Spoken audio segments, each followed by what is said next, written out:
احسن واروع واسهل كيش منزلي تقدري ديريه في حياتك. كيجي زوين بزاف، يحماقوا عليه وليداتك، والاهم انه ساهل وبسيط في الطريقه ديالو. تبعوا معايا الفيديو وما تنساوش خليو لي معكم لايك للتشجيع. على بركه الله غادي ناخذ واحد المقله، غادي ندير فيها شويه ديال زويته، ديروا اللي بغيتو، الزيت الزيتون ولا النباتيه اللي متوفر عندكم. غادي ندير هنايا واحد البصيله اللي عندي مشوطه، نخليها تهبط غير واحد شويه. غادي نزيد هنايا لدان اللي عندي مقطع طريفات صغار، ولا ممكن ديروا صدر ديال الدجاج اللي كان متوفر عندكم. غادي نزيد شويه ديال الفلفله الحمراء، انا عندي هنايا كنديرها في المجمد، كنخليها كنحتفظ بها شي باش دابا كتبان مزيانه جامده. المهم شويه ديال الفلفله الحمراء اللي مقطعه. ودابا غندوز باش نضيف التوابل اللي هما شويه ديال الابزار، عندي هنايا لابودغ ديال الثومه كتعطي واحد المذاق زوين بزاف، وغندير شويه ديال الملحه. صافي هادو هما التوابل اللي غادي نحتاجو. نخلي هاد المكونات ينسجموا مع بعضياتهم ويطيبوا مزيان. في الاخر غادي نضيف لهم شويه ديال القزبره معدنوس اللي مقطع.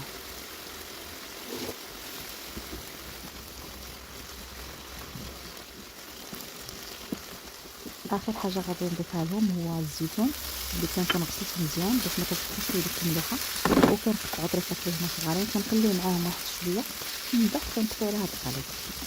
كتسوى وجبه كتمشي معايا راه كنوجدوها طريه. غادي ناخذ هنا العجينه ديال الكيش نديرها في لاطه ديال الفران، وغندوز باش نحضر معكم لاطاغيه كيش اللي غنحتاج ليها جوج ديال البيضات.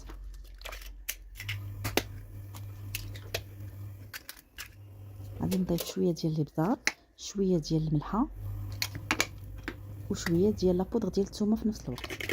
غادي نضرب هاد البيض مع هاد التوابل اللي درت لهم، وغادي نضيف عليهم واحد العلبه ديال الياغورت مسوس ولا دانون مسوس طبيعي. ممكن ديروا حتى الكريمه ديال الطبخ الصغيره.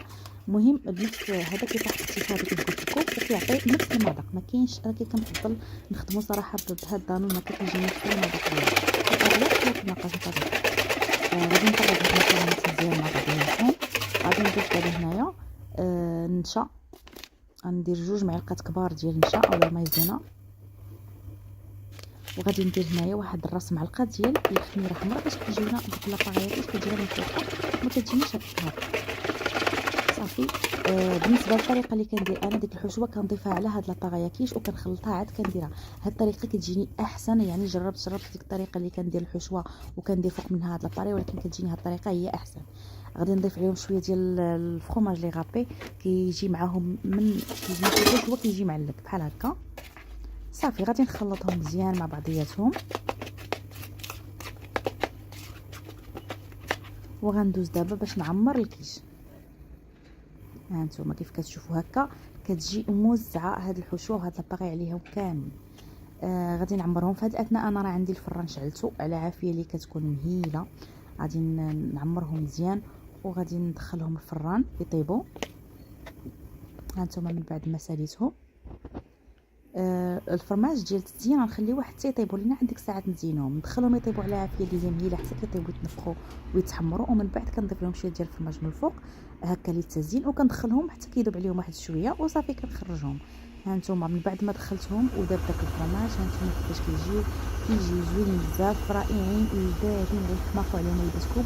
كيف شفتوا معايا دغيا كنوجدوهم بدون تعقيدات، دغيا كيوجدوا وكيجيو زوينين.